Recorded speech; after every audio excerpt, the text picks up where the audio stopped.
नमस्कार, मुद्दे की बात में आप सभी का स्वागत है। मैं हूं आपके साथ गरिमा वाजपेयी। आज बात करेंगे वक्फ कानून पर सियासी रणनीति की।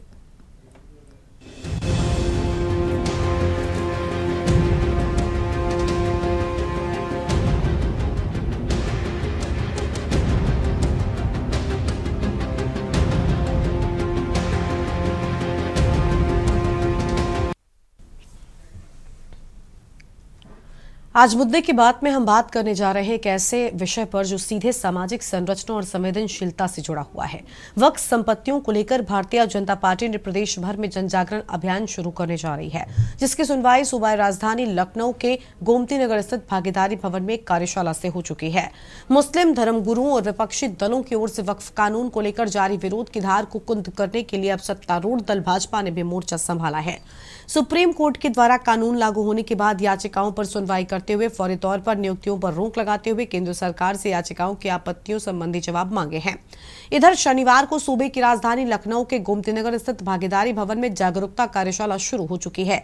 अभियान की शुरुआत का जिम्मा खासतौर से पार्टी के राष्ट्रीय महामंत्री राधा मोहन अग्रवाल को सौंपा गया है, जो वक्ताओं का मार्गदर्शन करेंगे। अब जल्द ही सूबे के सभी जिलों के एक साथ पदाधिकारियों सहित सांसद व विधायक आदि मुस्लिमों के बीच जाकर बिल प्रावधानों की जानकारी देते हुए विपक्ष को गलत साबित किया जाएगा। भाजपाइयों को शिद्दत के साथ अभियान का हिस्सा बनाने और पार्टी नेतृत्व का जोर है, इसलिए आज हो रही कार्यशाला में स्वयं प्रदेश भाजपा अध्यक्ष भूपेंद्र सिंह चौधरी, प्रदेश महामंत्री संगठन धर्मपाल सिंह के साथ ही मौजूद रहेंगे। आखिर संशोधित वक्फ कानून पर सवाल क्यों उठ रहे हैं? क्या वो समाज के व्यापक हित में एक सुधार है या फिर राजनीतिक गणित का नया मोर्चा? क्या वक्फ संपत्तियों का सही प्रबंधन जरूरी है या कानून संशोधक धार्मिक मामलों में हस्तक्षेप है? इसी मुद्दे पर आज हम करेंगे चर्चा कि आखिर सरकार के इस कदम के पीछे वास्तविक उद्देश्य क्या है? सुधार, पारदर्शिता या फिर सियासी समीकरण? चर्चा से पहले कुछ प्रतिक्रियाएं आपको सुनाते हैं।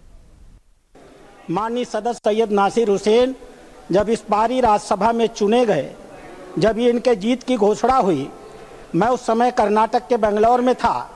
कर्नाटक की विधानसभा में पाकिस्तान जिंदाबाद के नारे लगाए गए थे। भारतीय जनता पार्टी के कार्यकर्ताओं ने विरोध किया, उनको पकड़ करके जेल में भेज दिया।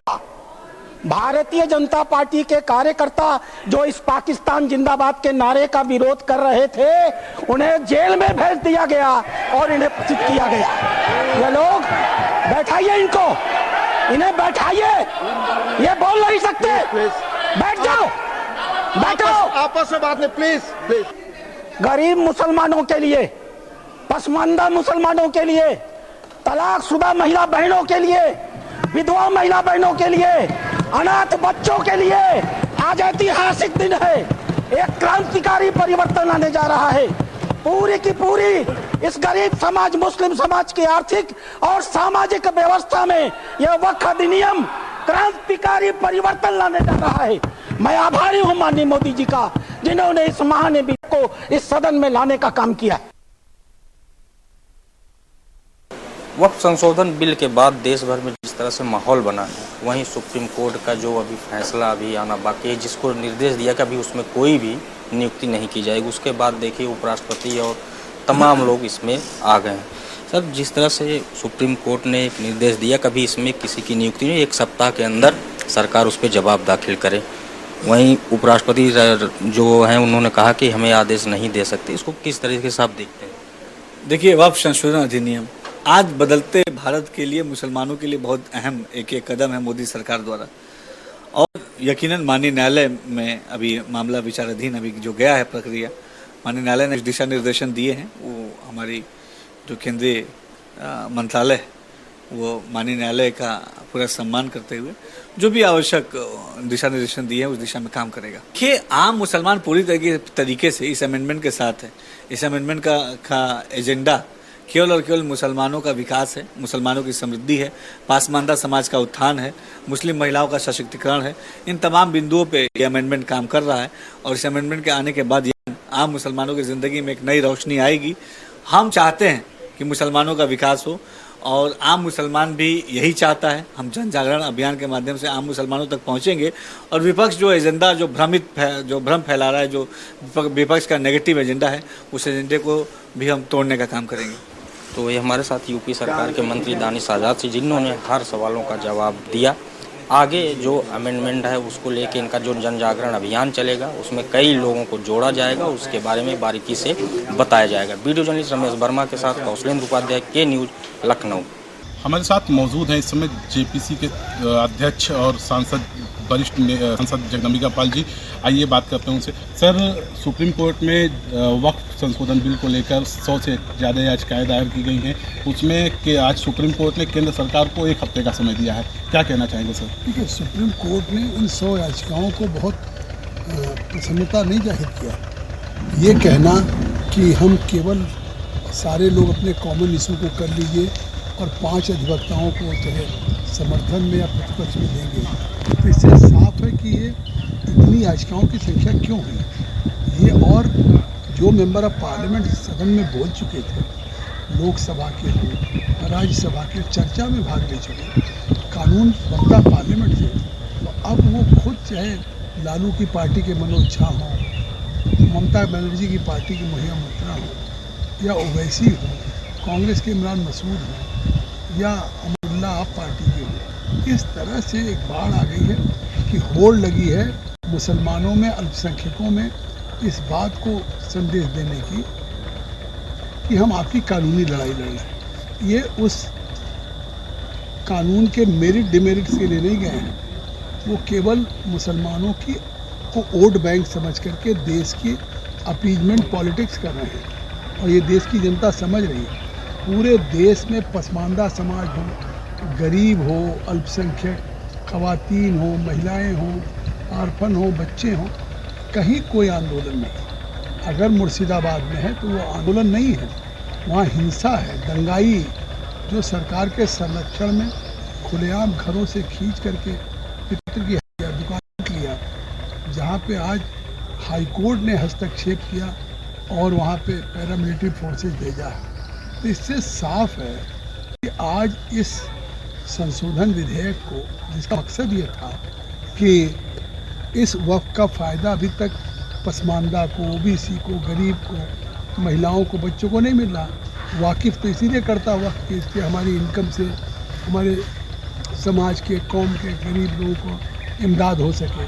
तो आज तो मुतवल्ली उसको बेच रहे हैं, खुर्द-बुर्द कर रहे हैं। तो ये सवाल जो कल भी उठाया, वो सवाल जेपीसी में आ चुका है, और उस जेपीसी के मेंबर थे, ओवैसी हों, इमरान मसूद हों, और उन लोगों के सामने डिस्कस होकर के क्लॉज बाई क्लॉज हमने अपनी रिपोर्ट दी है। लेकिन उन्हें राजनीति करनी है, वक्त पे सियासत करनी है, इसलिए पूरे देश में इस तरह के all India Muslim personal law board हो या कांग्रेस पार्टी हो, कह रही है और विरोध कर रही है।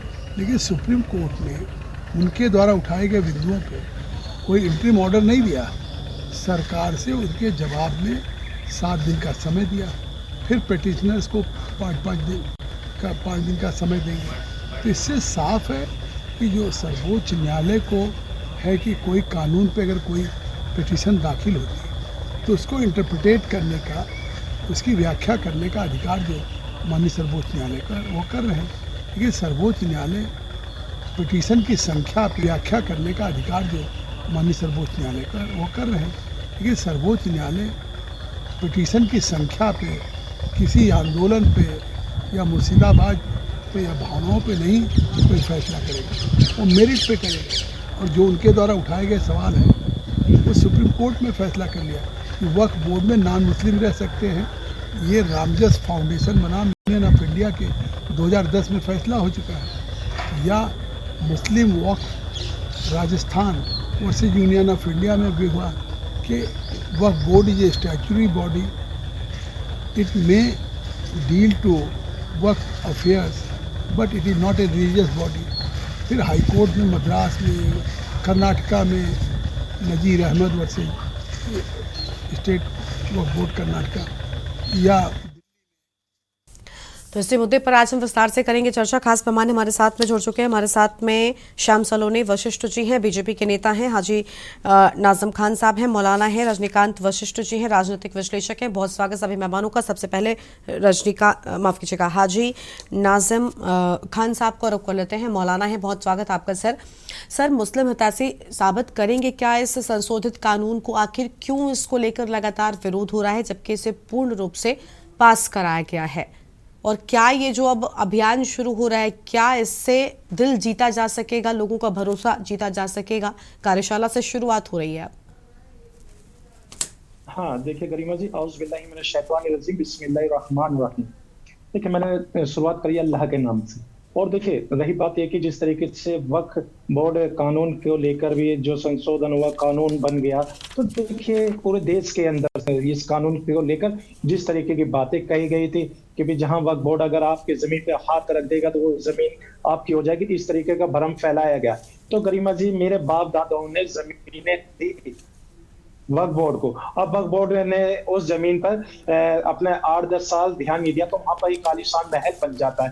अब जब हम अपनी जमीन को देखने के लिए जाते हैं कि भी इस जमीन पे कब्रिस्तान बनाएगा या मस्जिद बनाएगी या खानकाह बनाएगा, तो वो वहां पर हमें उस जगह की जगह आलीशान महल अगर दिखाई देता है तो हम वक्फ बोर्ड से बोलते हैं, तो वक्फ बोर्ड हरकत में आता है। फिर डीएम का सारा या कानून का सारा लेकर अगर वो जमीन खाली करवाने की बात करते तो लोग आगे एक भ्रम फैला देते कि वक्फ बोर्ड ने यहाँ पे हाथ रखा तो ये जमीन उसकी।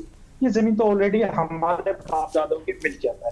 और दूसरी बात ये कि जिस तरीके से ये कहा जाता है कि ये गरीब मुसलमानों के लिए है, तो मैं कहता हूँ कि भारत के अंदर क्या गरीब मुसलमान है?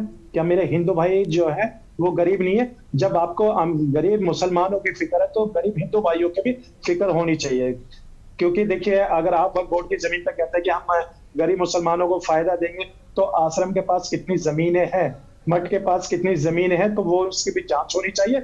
और जितनी भी जमीन है उस जमीन में मेरे गरीब भाइयों को भी फायदा होना चाहिए। क्योंकि देखिए, भारत समानता की बात करता है संविधान जो, तो यहाँ पर हिंदू मुसलमान जब समान है तो फिर गरीबी यहाँ पर क्या कर रही है? सिर्फ यानी एक ही गरीब तबका है वो मुस्लिम है, तो हिंदू भाई गरीब नहीं है, इस तरीके की एक जो नैरेटिव है वो फैलाई जा रही है। और दूसरी बात और जो मैं कहना चाहता हूँ सच्चर कमेटी की भी बात का जिक्र आता है इसके अंदर। तो सच्चर कमेटी की मैं वो वाली बात कहूंगा जिसमें यह कहा गया था कि भारत के मुसलमानों के हालात दलित से बदतर है। तो अगर शायद भारत सरकार भारत के मुसलमान जो दलितों से बदतर हालात की जिंदगी जी रहे उसके लिए कुछ इम्प्लीमेंट करे तो ज्यादा अच्छा।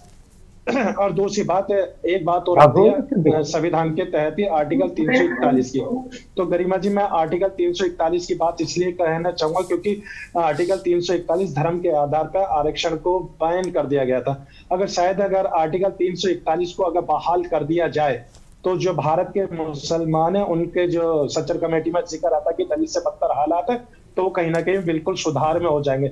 लेकिन ये बताइए कि अगर गरीब नाई है हिंदू में तो उसको आरक्षण है, अगर मुसलमान नाई है तो उसको आरक्षण नहीं है।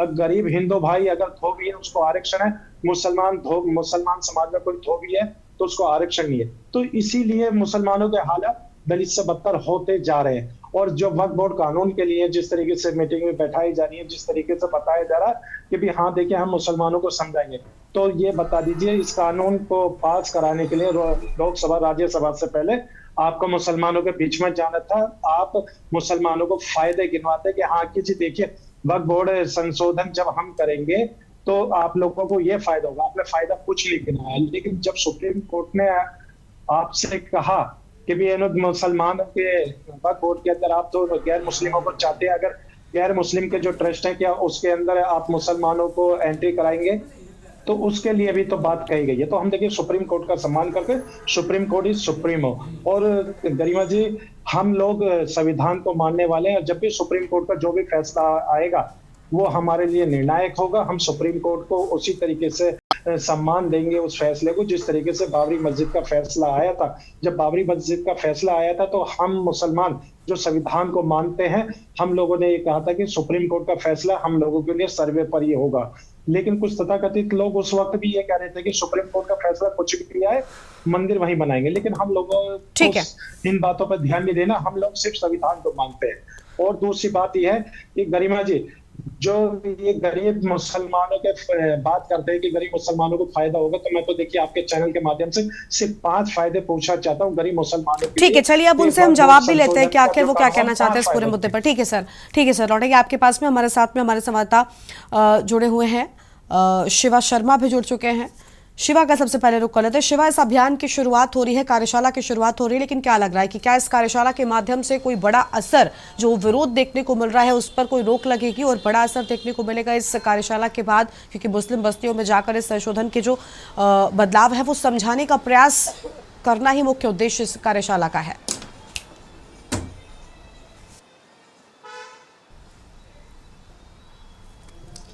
देखिए गरिमा, ये तो वक्त ही बताएगा कि वक्फ जन जागरण अभियान जो सरकार की तरफ से चलाया जा रहा है उसको फ़ायदा कब कब मिलेगा। लेकिन इस अभियान के ज़रिए मुस्लिम बहुमूल क्षेत्रों में जा कर के लोगों को समझाना कि जो वक्फ कानून केंद्र सरकार लाई है वो उनके हित में है, ना कि उनकी बर्बादी के लिए है। तो ज़रूर सरकार का एक प्रयास है कि इस कार्यक्रम के ज़रिए बीजेपी और संगठन से जुड़े हुए जितने भी लोग हैं वो गरीब बस्तियों में जाएंगे, उन इलाकों में जाएंगे जो मुस्लिम बहुमूल क्षेत्र है, और ज़रूर इस बारे में बताएंगे कि वक्फ कानून जो है वो उनकी भलाई के लिए है।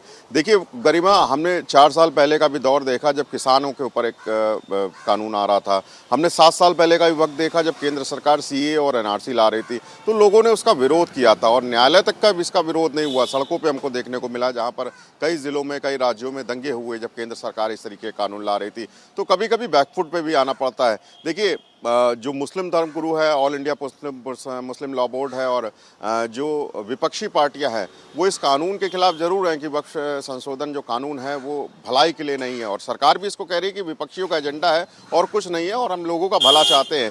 तो ज़रूर एक तरीके के सिस्टमैटिक सिस्टम को रन कराने के लिए इस तरीके का कानून लाया जा रहा है। लेकिन ज़रूर इसमें कुछ ऐसे बिंदु रहे थे जिसको लेकर के तमाम लोगों ने सुप्रीम कोर्ट में अपनी पहल की और सरकार को वक्त दिया गया। सुप्रीम कोर्ट ने सरकार से कहा कि आप इस पर एक अपनी रिपोर्ट दें, इन जो आपत्तियाँ आई हैं उसमें अपना सुझाव पेश करें कि आखिरकार इन आपत्तियों को कैसे हटाया जाए। तो सरकार अपना प्रयास कर रही है कि उन आपत्तियों को कैसे दूर किया जाएगा और लोगों को समझाने का काम किया जाएगा। लेकिन इसी बीच में प्रदेश सरकार ने इस तरीके का जो अभियान चलाया है उसमें कहीं ना कहीं एक बड़ी उनको सफलता मिल भी सकती है, क्योंकि अगर जन जन तक लोगों तक जाया जाता है तो लोगों को समझाने का जो काम है वो जल्दी और कम समय में हो जाता है। तो अब देखना पड़ेगा कि इस जो वक्फ जन जागरण अभियान जो उत्तर प्रदेश सरकार चला रही है, मुस्लिमों के बीच में जा करके इस वक्फ कानून की चीज़ों को बताएगी, अच्छी अच्छी चीज़ों को बताएगी और ये समझाने की कोशिश करेगी कि कानून उनकी भलाई के लिए है और ज़रूर इस कानून से ना सिर्फ उनका बल्कि मुस्लिम वर्ग के सभी लोगों का भला होगा। लेकिन विपक्षी अभी सामने स्टैंड कर रहा है। विपक्षी नहीं चाहता कि वक्फ कानून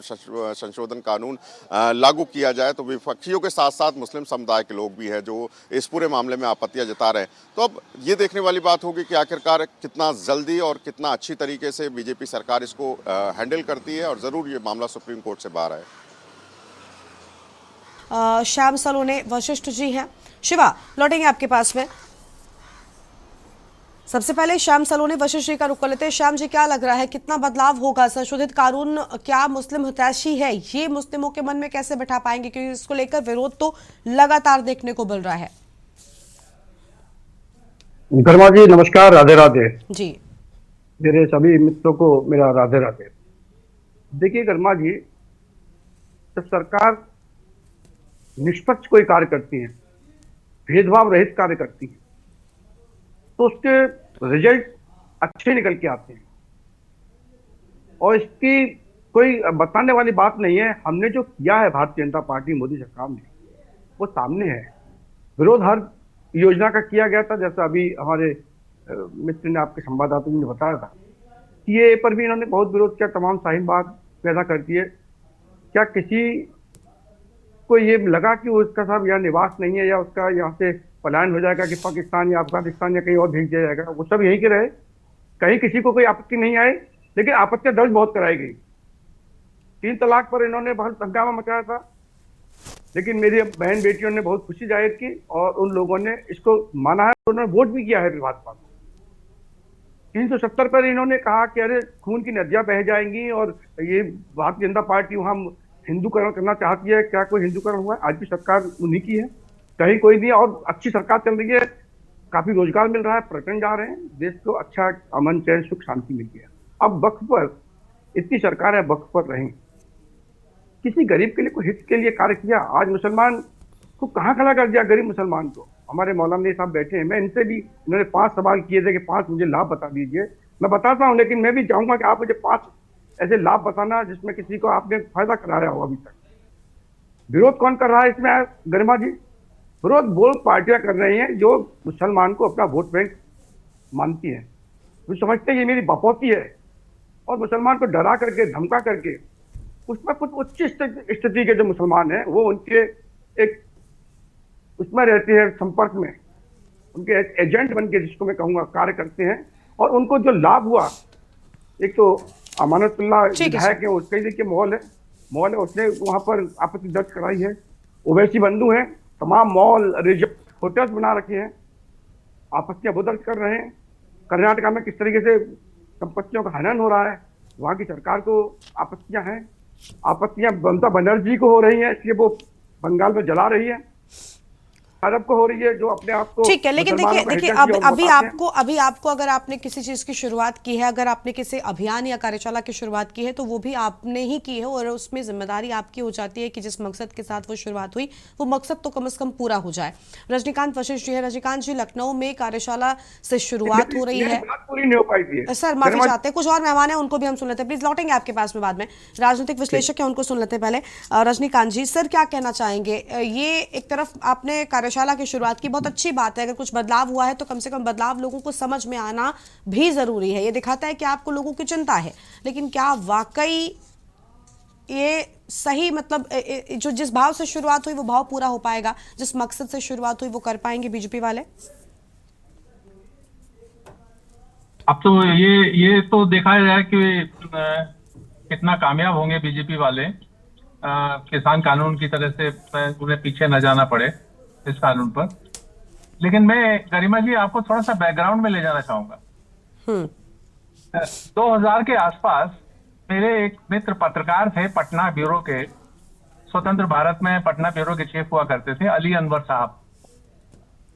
उन्होंने पहली दफा एक ऑल इंडिया मुस्लिम पसमानदा मुस्लिम महाज नाम का एक संगठन बनाया। तो पहली बार हम लोगों को पता लगा कि जो अब तक आजादी के बाद से अब तक जो भी मुस्लिम लीडरान थे या जो भी मुस्लिम के मसलों को देखा करते थे, उनके अलावा भी उन्होंने, अली अनवर साहब की जो कोशिश थी वो ये थी कि जो पिछड़े हुए मुसलमान हैं या अति पिछड़े हुए मुसलमान हैं, जो काम करते हैं, धोबी हैं, नाई है या और दर्जी हैं, तो उन लोगों तक फायदा नहीं पहुंच पाता कि उसका फायदा वो यूं कहें कि क्लास कैरेक्टर में जो 4 मुस्लिम्स में बड़ी जातियां हैं, शेख, सैयद, सुन्नी, पठान, उन्हीं को सबको मिलता रहा। जो नीचे के तबके के मुस्लिम थे उनको कोई फायदा नहीं मिलता था, नहीं मिल पा रहा था। तो उसमें एक कोशिश ये हुई, ये धीरे धीरे बातें सामने आई, वक्फ बोर्ड वाली। वक्फ बोर्ड का जो कानून जो बना कांग्रेस रिजीम में, तो उसमें कुछ ऐसी बातें आ गई कि जिनके चलते ये हुआ कि वो जो है सर्वोपरि हो गया। माने उसकी सारी बातों की सुप्रीम कोर्ट भी केवल समीक्षा तो कर सकता था, समीक्षा नहीं बल्कि रिवीजन कर सकता था, लेकिन उन पर सुनवाई नहीं कर सकता था। और वो अपनी मनमर्जी से जो चाहे करें।